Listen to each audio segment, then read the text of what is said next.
नमस्कार दोस्तों, राधे राधे। अगर आपको मेरा ये वीडियो पसंद आए तो प्लीज़ चैनल को लाइक शेयर सब्सक्राइब ज़रूर करें। सुगंधा कह रही है, बाबा आपके नेत्र खुले हैं, आपके नेत्र खुले हैं बाबा, आप मुझे बताएं मैं कौन से महीने से 16 सोमवार के व्रत प्रारंभ करूं, उसका विधान क्या है? क्या विधान? कहा भगवान वर्णन करे। ऋषियों ने कहा सुनो सुगंधा,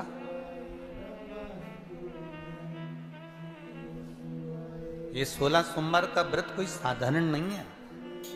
सुगंधा, संतान की प्राप्ति के लिए अगर 16 सोमवार का व्रत उठाया जाता है तो श्रावण के पहले सोमवार से उठाया जाता है। कब से उठाना चाहिए? श्रावण का पहला सोमवार। सुनो सुगंधा, यदि कोई विशेष बीमारी हो गई, बहुत रोग हो गया, तकलीफों में जिंदगी चल रही हो, बहुत कष्टप्रद जीवन चल रहा, तो बैसाख के महीने के पहले सोमवार से 16 सोमवार का व्रत उठाना चाहिए। और सुनो सुगंधा, उत्तम वर, उत्तम घर, व्यापार, व्यवसाय, नौकरी, पद, प्रतिष्ठा,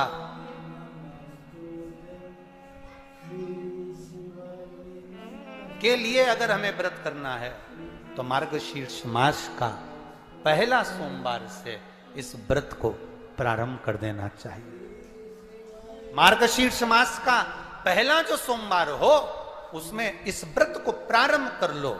और सुनो सुगंधा, ये व्रत दोपहर के तीसरा जो पहर हो, प्रदोष काल, उस प्रदोष काल के समय पर आप इस शिवलिंग की पूजन अपने घर में पार्थिव बनाकर स्मरण कर कर भगवान देव अधिदेव महादेव के लिए प्रसाद तैयार कर कर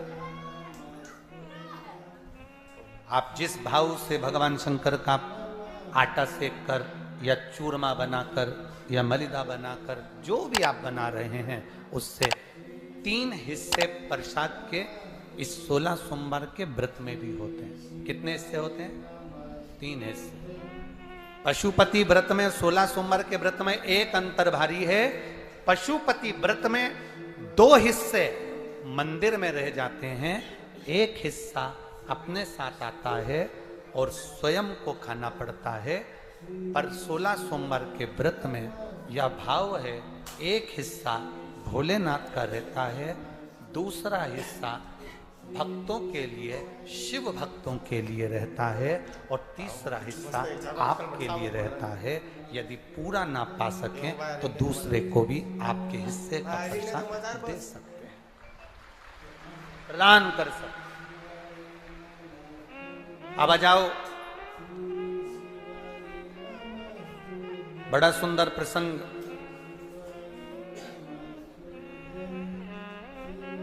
नरसिंह पुराण का आता, एक बड़ा सुंदर प्रसंग आया। 16 सोमवार के प्रसाद को कई माताएं जब 16 सोमवार का उद्यापन करती हैं, 16 जोड़े आमंत्रित करती हैं और 16 जोड़ों को घर में बुलाकर जब भोजन कराती हैं, तो वो 16 जोड़े जो भोजन करने वाले होते हैं या 16 सोमवार के उद्यापन, हम तो आपसे यहां तक कहेंगे कि 16 सोमवार का उद्यापन अगर किसी के यहाँ मोहल्ले में, कॉलोनी में, घर में किसी के यहाँ हो रहा हो तो उसके यहाँ आप भोजन भंडारा खाने के लिए जाओ, चाहे मत जाओ, पर 16 सोमवार का अगर प्रसाद का उद्यापन का अगर प्रसाद मिल जाए तो दोनों हथेलियां फैलाकर श्री शिवाय नमस्तुभ्यम कहकर, ओम नमः शिवाय बोलकर, नमः शिवाय बोलकर अपनी कामना कर कर, किसी के अगर उद्यापन हुआ हो, दोनों हथेलियां फैलाकर उससे थोड़ा सा प्रसाद मांगकर उसी के दरवाजे पर खाकर आ जाइए, आपकी जिंदगी को सुख का अनुभव हो जाए।